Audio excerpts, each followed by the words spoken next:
Inglaterra. Já uma vez dominada pelos romanos, esta pequena nação ergueu-se para se tornar um dos maiores e mais poderosos impérios da história. Seu território espalhava-se pelo mundo e incluía todos os continentes. It was unimaginably large. Tecnologia, inovação e ambição. Eram essas as ferramentas com que foi construído o grande império e a formidável marinha britânica, cuja hegemonia exerceu o domínio de todos os mares. The Royal Navy is like the Microsoft of the global system in the 18th and 19th century. They are everywhere. O Império Britânico criou símbolos de domínio que até hoje provocam admiração.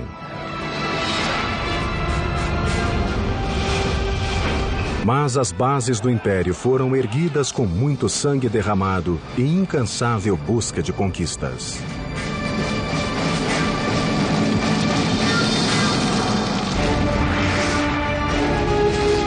Construindo um império, a Grã-Bretanha, aço e sangue. 410 depois de Cristo. O mais poderoso império que o mundo já conhecera sofria um ataque irresistível. Em um ponto remoto da Grã-Bretanha, as invencíveis legiões romanas batiam em vergonhosa retirada. Atrás de si deixavam um vácuo militar e político. Pela primeira vez em mais de 400 anos, a vulnerável ilha teria de prover a própria subsistência. Era o fim de um império e o início de outro.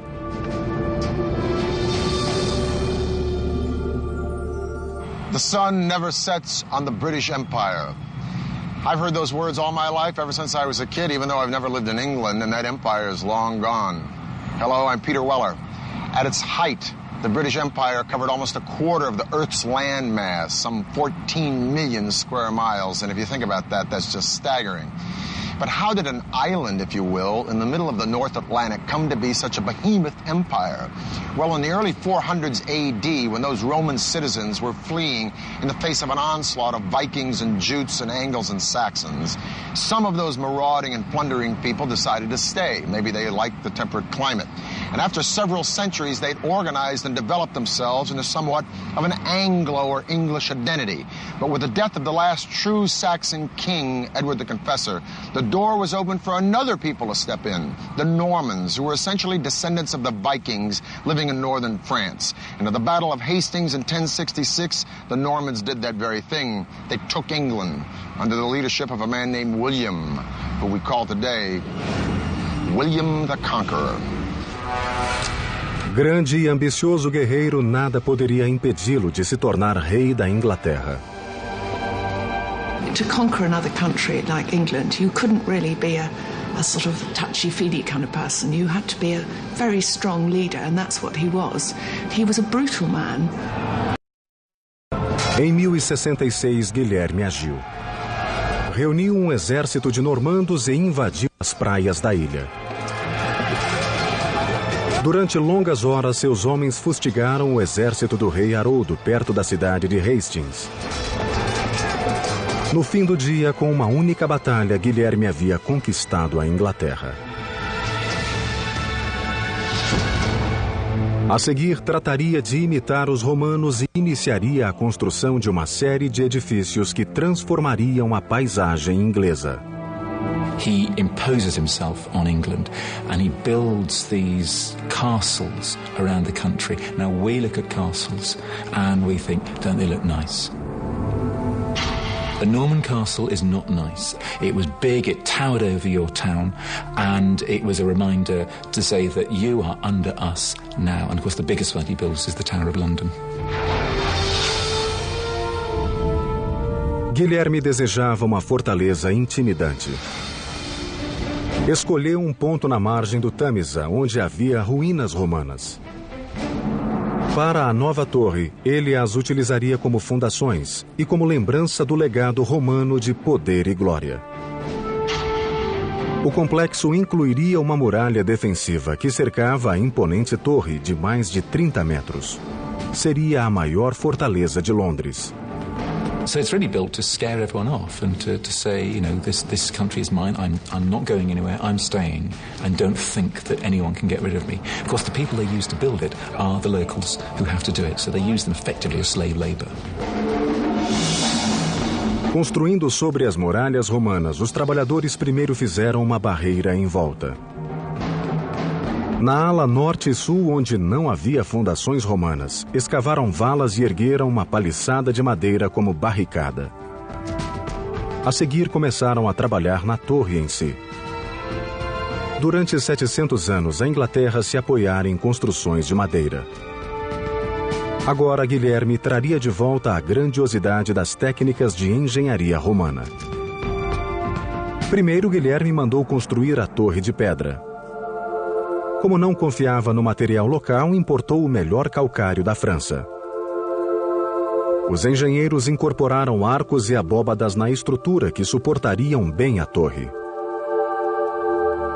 Dentro da majestosa catedral, os trabalhadores ergueram várias abóbadas interligadas entre si, o que permitiu que o edifício se apoiasse em 4 pilastras.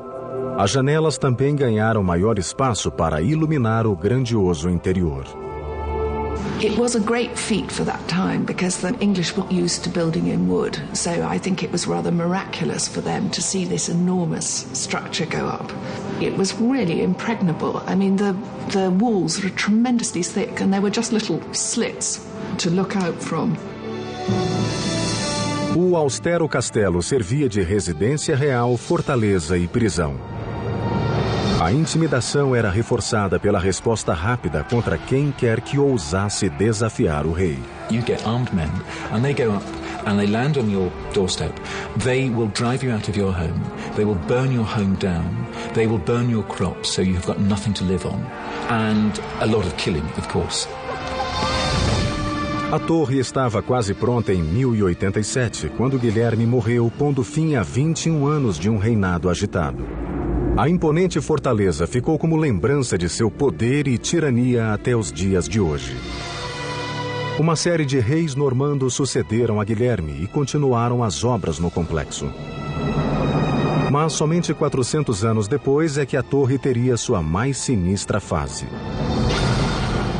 O rei que a iniciou, porém, não era normando. Nascera da tradicional família inglesa Tudor e se tornaria um dos mais cruéis governantes da história da Inglaterra. Seu nome era Henrique VIII. O apetite de Henrique era lendário, quer por comida, quer por mulheres, quer por poder. Ele também queria um filho que um dia herdaria a coroa.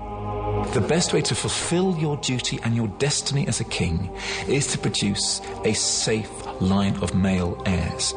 And if you look at the portraits of Tudor gentlemen, they're standing with their legs apart and their hands on their hips with these big codpieces. That is not by accident. That is saying, I am virile. Look at me, I can produce families. So a son is a sign of manhood. Quando a primeira esposa, Catarina de Aragão, não lhe deu um herdeiro, Henrique voltou-se para uma das damas de honra, a atraente Ana Bolena. He falls absolutely hopelessly in both in love and in lust with Anne Boleyn, because Anne is a very, very sexy lady, and she knows it. There's only one problem. How do you get rid of your wife? Apart from murdering her, of course. And the answer is, you've got to divorce her. Quando o Papa recusou-se a dar o divórcio ao rei, este teve um acesso de raiva. Se não podia controlar o Papa, ele simplesmente o substituiria. E rompeu de imediato todos os laços com Roma, declarando-se chefe da nova igreja anglicana. Henrique agora tinha poder absoluto em seu reino. Divorciou-se de Catarina e coroou Ana rainha. Mas quando ela também não pôde lhe dar um herdeiro, acusou-a diretamente de adultério. The case is made as damaging as it's possible to be, that she's not just having one affair, that she's having a string of affairs, that there are sort of orgies going on in the palace, and Henry is only too ready to believe a lot of this. Henrique mandou prendê-la na Torre de Londres, que aumentara bastante. O complexo agora se estendia por mais de 7 hectares e tornara-se impenetrável. A paliçada, além de crescer, fora substituída por espessa muralha de pedra. Uma série de torres reforçava a sensação de solidez e austeridade.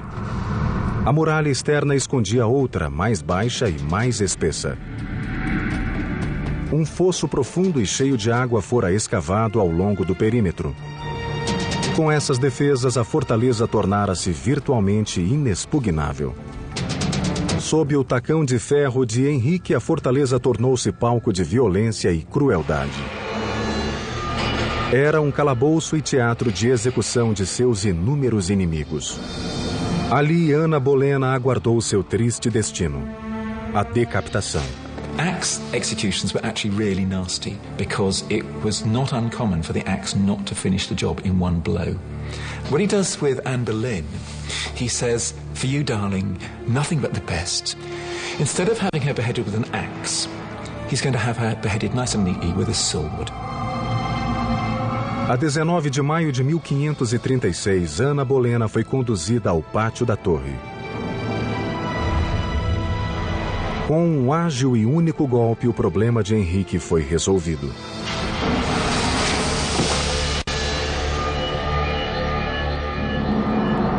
Mas ter um filho homem era apenas parte do que Henrique ambicionava. Desde o começo de seu reinado, ele sonhava com a glória de transformar a Inglaterra em um esplendoroso império. This idea of a realm that would cover every part of Europe and extend beyond was always in the back of Henry VIII's mind. His real vision and dream, his great appetite was for dominion and empire. Mas o caminho para o império tinha dois obstáculos: França e Espanha, as superpotências da Europa. Para atacá-las, teria de encher o mar de verdadeiras armas de guerra flutuantes.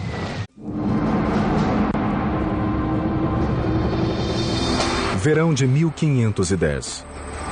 Um exército de trabalhadores devassou as florestas recolhendo material para a colossal tarefa de fazer da Inglaterra um império. Antes de conquistar terras, Henrique teria de conquistar o mar. E mudou radicalmente a estratégia de guerra, transformando os navios em armas mortíferas. He is the one who first begins putting heavy guns on ships. To put these large siege warfare type guns, ship-cracking guns, some of them weighing almost a ton, on shipboard that could be used to batter your enemy into submission. Grandes canhões exigiam grandes navios. Henrique ordenou aos engenheiros navais que projetassem uma frota imbatível. Da frota, a nau Capitânia era um dos primeiros vasos de guerra do mundo. Chamava-se Mary Rose. The Mary Rose really epitomizes the mentality of naval planners of that age. Get as many guns pointing as many directions on shipboard as you possibly can. And that's what the Mary Rose is set to become, a gun platform. O Mary Rose introduziu um moderno avanço bélico: as portinholas. Eram orifícios nos costados do navio com janelinhas que podiam se fechar. Isso permitia que os canhões se posicionassem e disparassem através do costado. Desse modo, os decks foram dedicados somente à potência de fogo dos artilheiros. A combinação fez do Mary Rose uma máquina de destruição. This was a major revolution, really, in ship design, of which the Mary Rose was sort of very beginning. Em meados do século XVI, a marcha da Inglaterra rumo à supremacia naval prosseguia rapidamente. Mas Henrique deparou-se com um problema. Armar os navios com canhões de bronze depressa esgotaria os recursos do tesouro inglês. He's got to find other ways to produce the kinds of, heavy artillery, which can help his armies and his navy fight effectively, but at a lower cost. And the cast iron gun's the perfect solution. The cast iron gun runs less than a fifth of the cost of a bronze one. Não havia canhões de ferro fundido eficientes. Mas Henrique sabia o que fazer. Voltou-se para os melhores ferreiros do país na região de Weald e confiou a missão a seus engenheiros. The difficulty with casting in iron a large piece like a cannon was the fact that, for a start, iron had to be melted at a much higher temperature. Só havia um modo de conseguir a temperatura suficiente. Era a maravilha da época, o alto forno.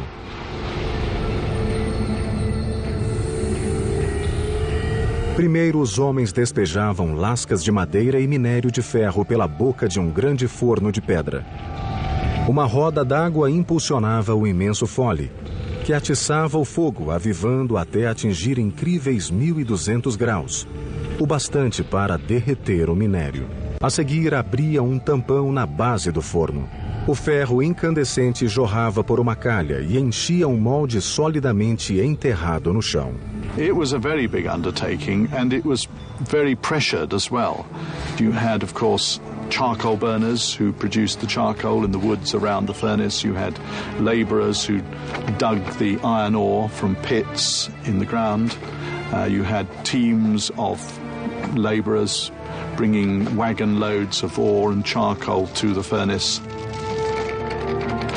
Nos séculos que se seguiram, os canhões de Weald foram a inveja e o terror dos demais países europeus. The transformation is tremendous. It gave England power and a technological edge that no other European power could match.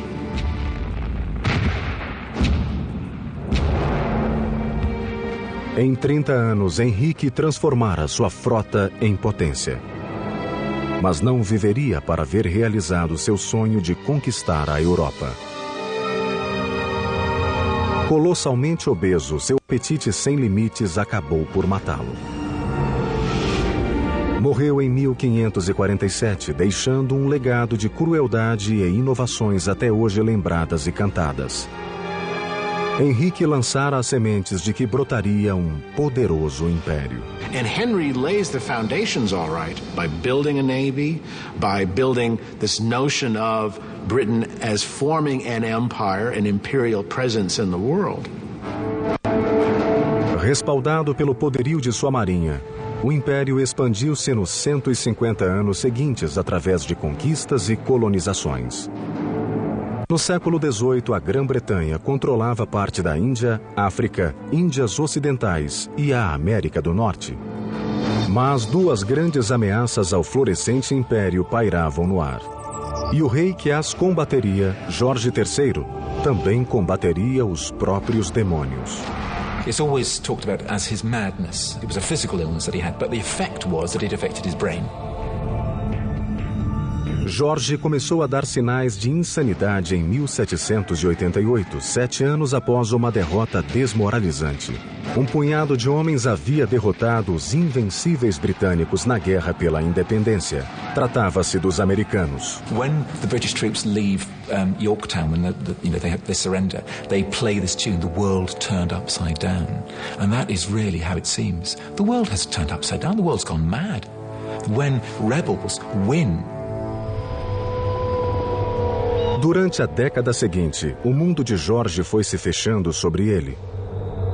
Em 1804, outra ameaça veio atormentar o rei, levando o Império de Roldão.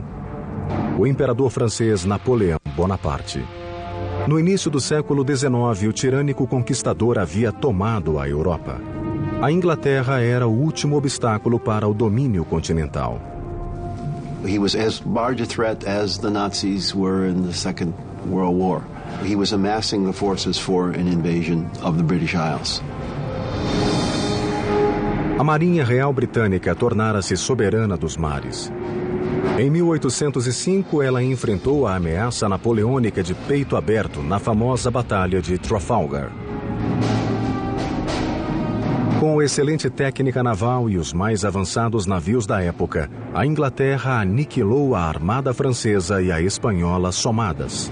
Trafalgar confirms Britain's position as the supreme maritime power, and the British emerge as the unsurpassed masters of those naval technologies. Quando Napoleão sofreu sua grande derrota em 1815, Jorge III achava-se mergulhado na insanidade, sendo rei apenas figurativo. His mind has completely gone. His eyesight goes as well, and he wanders up and down the corridors of Windsor Castle, has to be fed like a baby. Long beard, long hair, no idea what day it is. It's just very sad. Nessa época, a Inglaterra crescia rapidamente como superpotência devido à excelência de sua engenharia naval. Mas seria outro setor técnico que levaria o Império Britânico para o domínio global. O século XIX entrava em um período de descobertas nunca visto desde a época romana.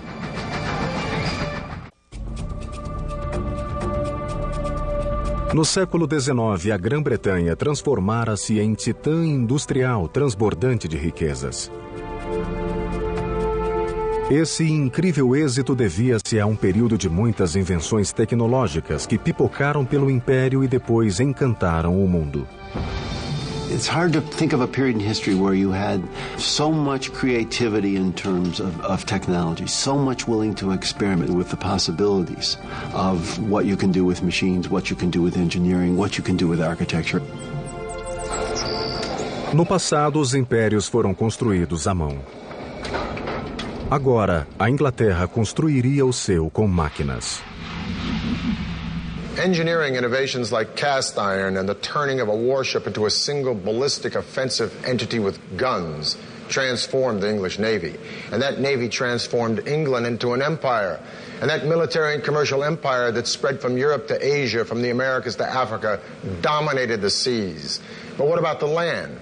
Because by the early 1800s, Britain was jumping with productivity, but lacking in means of overland distribution. Well, in 1782, a man named James Watt perfected an engine driven by steam. But it was 40 years later that George Stephenson and his son Robert took that engine and with a firebox, boiler, piston, and a remarkable invention called the chimney, powered a locomotive called the Rocket over tracks at the blistering speed of 29 miles an hour and revolutionized overland commercial transportation with the railroad. Essa não foi a primeira locomotiva, mas suas características únicas mostraram que trens a vapor seriam a força do futuro. A chave da velocidade estava no motor. Uma série de tubos de cobre conduziam gases aquecidos em uma fornalha através de uma câmara de água, fazendo-a ferver. O vapor assim criado subia para uma cúpula, passava por uma válvula e dali para um cilindro. A forte pressão do vapor empurrava um pistão ligado às rodas da locomotiva, impelindo-a para a frente. O vapor era liberado pelo novo dispositivo, a chaminé, e ar fresco era sugado para a fornalha, avivando o fogo. Com esse avanço, a locomotiva podia andar a grande velocidade. Of all the locomotives that were imagined at the time, it's the one that looks the most like a locomotive will. I mean, it's going to be improved in innumerable ways, but that basic machine is the one that emerges as a locomotive for the next century.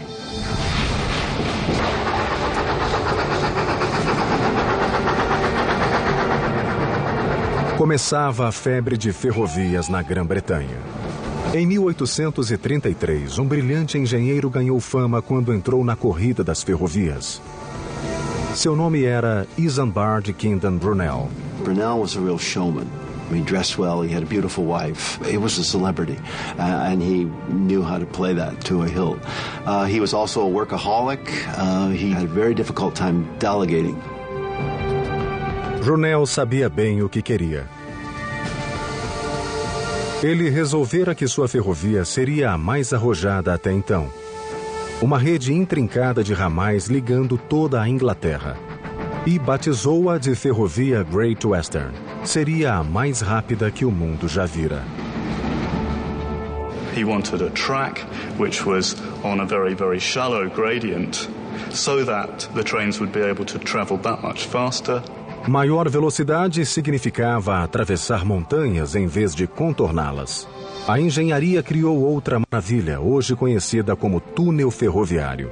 It was necessary, essentially, to chisel through rock, and the length of the tunnel was something like 1 3/4 miles, which was really astonishing for this time.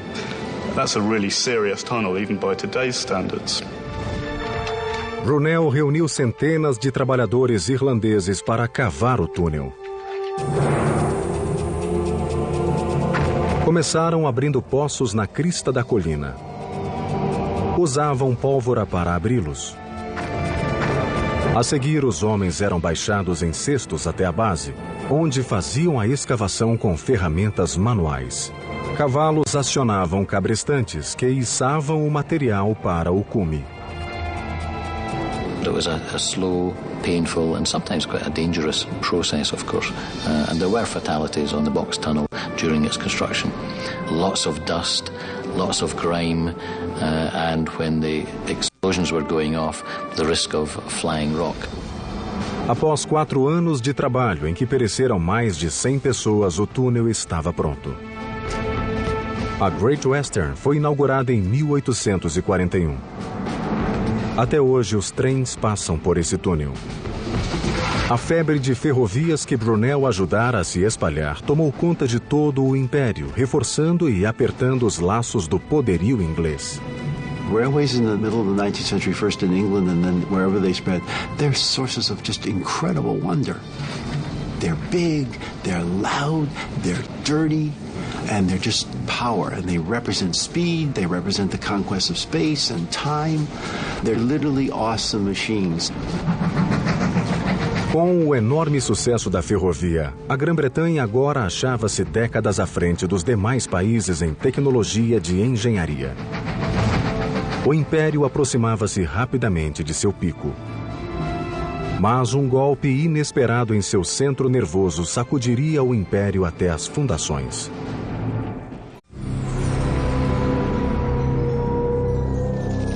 Outubro de 1834.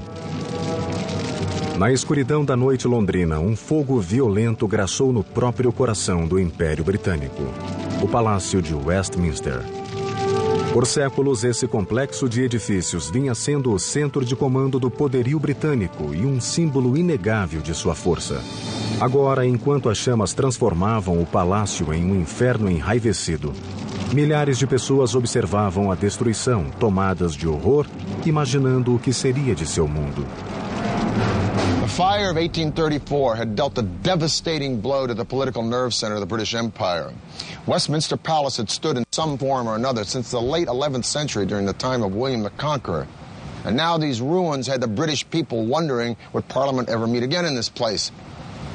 Would Parliament ever rise and vote again in these magnificent buildings that had given birth to the modern political process? Well, a royal commission was appointed to decide this very thing, and the royal commission decided, yes, Parliament would be reconstructed in this place. But now a more difficult question came up. What would these buildings look like? Would they be neo-Gothic, French, Italian, or English? Or would they be the perpendicular style of Elizabethan Tudor or English Renaissance? A sort of a civic war happened for 2 years until 1836. The Royal Commission, over 97 proposals, chose the plan of a man named Charles Barry, who was a fan of the Italian Renaissance, but he combined those elements with Neo-Gothic, and he gave us this, the Houses of Parliament we have today. Sort of a mishmash of styles, but a stunning mishmash nonetheless.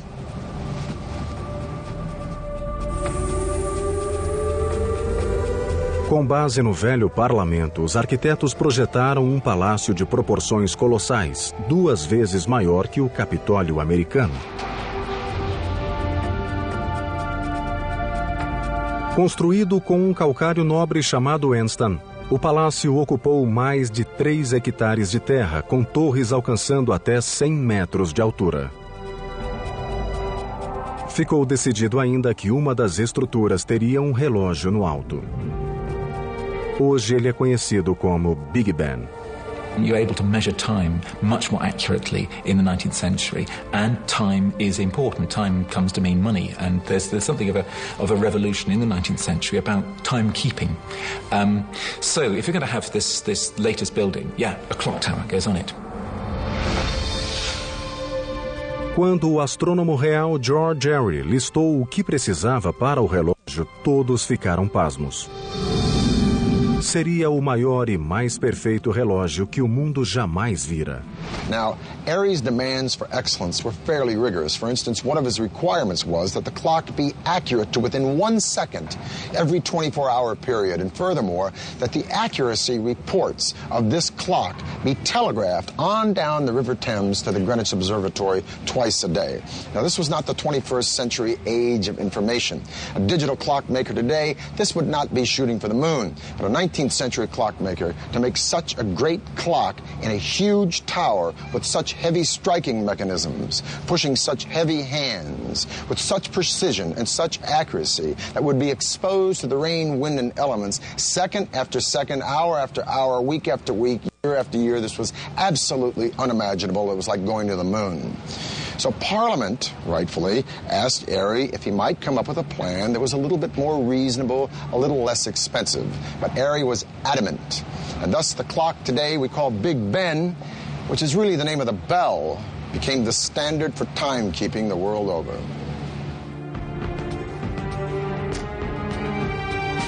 Curiosamente, foi um relojoeiro amador de nome Edmund Denison que projetou o famoso relógio, enquanto muitos profissionais falharam na tentativa de obter a perfeita precisão.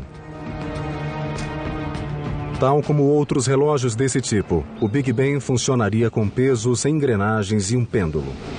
Ao mesmo tempo, o desenho incluía um dispositivo novo, que protegeria o pêndulo das intempéries. 2 braços de metal controlavam uma roda de 3 raios. A cada movimento do pêndulo, um dos braços se abria, permitindo que a roda girasse. Isso regulava o movimento do relógio. Quando água ou neve pesava nos ponteiros, os braços isolavam o pêndulo e este continuava oscilando sem ser afetado. Para checar a precisão do relógio, os cronometristas simplesmente punham a mão no bolso. Pennies are used as part of its regulating its accuracy. By adding or taking away one of these old pennies from the pendulum, the clock can actually gain or lose 2/5 of a second in 24 hours. Com esse simples, mas inventivo método, o relógio ganhou fama como maravilha de precisão e pontualidade. The clock tower over the Parliament at the centre of the empire has a peculiarly powerful symbolic importance. It's as if time itself is governed by the British. Uma série de sinos informava os tempos secundários, e um enorme sino central tocava a hora. Um fundidor chamado George Mears produziu o sino dentro das especificações de Denison. E assim nasceu o Big Ben, pesando nada menos que 13 toneladas. A multidão encheu as ruas de Londres e aplaudiu quando o Big Ben chegou à torre, terminada em 1858. Desde então, ele alegra a capital com seu som inconfundível.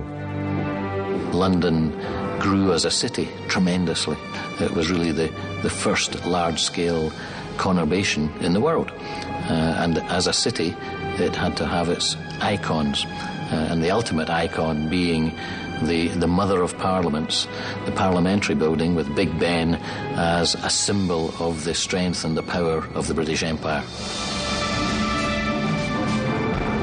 Em meados do século XIX, a Grã-Bretanha chegou ao ápice da tecnologia da época. Mas sob o reinado de uma jovem e ingênua rainha, uma crise sacudiria Londres, levando-a à beira do desastre.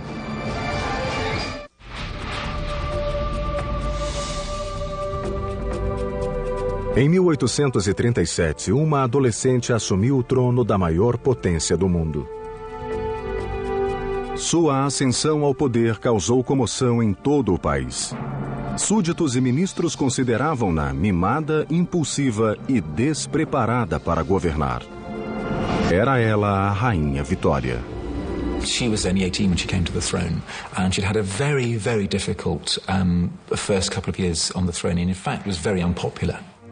Ninguém imaginaria que essa criança imatura cresceria e se tornaria um símbolo reverenciado do grande império. A transformação começou quando ela se casou com o primo Alberto em 1840. She fell in love almost at first sight. All her life, actually, she wants someone to lean on, metaphorically and indeed literally. And Albert is able to take her in hand, rather. So he comes in and he helps her grow up. Nessa época, o Império expandira-se mundo afora, da América do Norte à Austrália. Alberto e Vitória queriam o melhor em engenharia e tecnologia, sabendo que eram as melhores ferramentas de expansão imperial. E uma dessas tecnologias foi essencial: a telegrafia. You've got an empire which is extending literally around the globe. People talked about the annihilation of space and time through electrical telegraph. A indústria do telégrafo explodiu no mundo sob a liderança da Grã-Bretanha. Em meados do século XIX, mais de 150 mil quilômetros de cabos telegráficos foram instalados no país. Agora, uma mensagem podia ser enviada da Inglaterra à Índia em questão de horas. A primeira via de comunicação ultra-rápida tinha chegado e com ela o Império consolidaria seu poder de modo mais direto e efetivo. It's an enormous feat, no question. It's something which simply was not conceivable before they did it. Os grandes avanços tecnológicos não só uniram o Império, como provocaram uma explosão de produtividade nunca vista. As pessoas fugiam das áreas rurais para as grandes cidades em busca de novas oportunidades. À medida que as fábricas cresciam, o mesmo acontecia com a população da capital, Londres. So whereas it had been 1 million at the beginning of the 19th century, it was then, by the 1850s, it was already 2 million. And London was not designed for this. And there was terrible overcrowding. Really, people were living as though they were in a chicken coop. Londres fervilhava de gente. Maltratada e superpovoada, os problemas sanitários pipocaram por toda a cidade. Dejetos eram jogados em coletores pluviais e essa água imunda caía diretamente no Tâmisa. A situação era desesperadora. You would think the Thames, huge river, that would be a great way of disposing of London's waste. But unfortunately, it was also London's water supply. So the waste of 2 million Londoners was being shunted into the Thames, and then Londoners were actually drinking this. 1848. A catástrofe se abateu sobre Londres. Uma epidemia de cólera devastou a cidade, matando mais de 14 mil pessoas. 3 anos depois, outra epidemia apareceu, ceifando mais de 10 mil vidas. Os cemitérios transbordavam. A cidade mais avançada do mundo enfrentava um terror somente igualado na Idade Média, com a peste negra. In the space of 30 years, over 30,000 Londoners died, and this was because of cholera, and because cholera was spreading through London's polluted water supply. It was shocking. Algo precisava ser feito. As autoridades procuraram o engenheiro Joseph Bazalgette, cuja solução revolucionou o planejamento urbano. Ele e milhares de trabalhadores começaram a construir o mais avançado sistema de esgoto da época. O plano de Bazalgette era instalar interceptores gigantescos de cada lado do Tâmisa, paralelos ao rio. Esses coletores principais foram conectados aos velhos canos de esgoto, recebendo os dejetos e desviando-os do precioso rio. The genius of the system was that gravity was used wherever possible to actually move the sewage out of London. So the sewers actually ran at an incline. Quando a profundidade atrapalhava o processo, Bazalgette construía estações de bombeamento. Ali, motores movidos a vapor elevavam o esgoto a uma cota mais alta e o processo se repetia. A tubulação conduzia os dejetos para 2 reservatórios, onde eram armazenados e liberados na maré alta quando a natureza completaria o processo. The sewer system really was one of the marvels of the 19th century. It used 300 million bricks. There was extraordinary earth-moving. It was a truly colossal task and brilliant, amazing. O extraordinário feito de engenharia transformou Londres na primeira metrópole mundial. Os demais países da Europa estudavam o projeto com admiração. Mas poluição não seria a única crise do reinado de Vitória. If you read Hard Times or Oliver Twist or David Copperfield or any of the other genius works by Charles Dickens, you'll get a sense of the staggering overpopulation in London in the 19th century. And some of the fallout of this horror was the sheer volume of traffic in London, a chaos of pedestrians and horses and carriages and carts hauling everything from hay to hardware. The traffic from the south alone was bottlenecking the London Bridge such that London felt like it was choking to death on its own success. London needed another river crossing, but a traditional bridge would block the big merchant boats coming upriver to the port. No, what London needed was a drawbridge, like that one. Construíram a ponte levadiça maior e mais sofisticada de quantas havia. E chamaram-na Ponte da Torre. Era toda de aço revestido de pedra para combinar com a Torre de Londres. Quando a ponte foi erguida, as básculas, de 1.200 toneladas cada uma, eram erguidas por motores a vapor. A energia fazia girar os pinhões ao longo de uma barra denteada, presa ao vigamento. Um eixo girava, enquanto o pinhão erguia a estrutura. As básculas paravam a um ângulo de 83 graus, permitindo que qualquer navio passasse. The rising of the bridge only took 1 minute to raise it, so it was an incredible feat of engineering. 400 homens levaram 8 anos para construir a Ponte da Torre. Hoje ela é uma das pontes mais conhecidas do mundo. Embora tivesse sido o grande mentor dessas obras, Alberto não viveu para vê-las prontas. Morreu em 1861, deixando Vitória inconsolável. Queen Victoria fell into grief the like you have never seen. Por quase 10 anos, Vitória isolou-se de tudo e de todos. Quando finalmente voltou à vida pública, a rainha surgiu forte e poderosa, dona de si como nunca fora. A adolescente imatura tornara-se uma verdadeira rainha moderna e ocupou bem seu lugar de líder do Império Britânico. All over the world, statues to Victoria are erected. There are massive celebrations all over the world, and in many cases, those celebrations are joined by the colonized peoples. She becomes a figure of affection. Vitória tornou-se símbolo do esplendor e poder do Império. Seu reinado marcaria o auge do poder britânico no mundo. O Império agora tinha possessões em cada continente e governava mais de 400 milhões de pessoas. Nenhum país pôde rivalizar com tal poder. O mundo não veria outro império desse tamanho. Queen Victoria died in 1901, at the dawn of the 20th century. She'd presided over a realm as large, as optimistic, confident, and as innovative as any in history. The British Empire had dragged mankind smashing into the modern age with mass production, rapid transit and communication. The world would never be the same.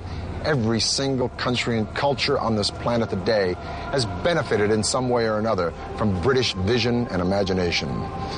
The sun may have finally set on the British Empire, but regarding the miracles of the modern age, the sun never burned brighter. For the History Channel, I'm Peter Weller.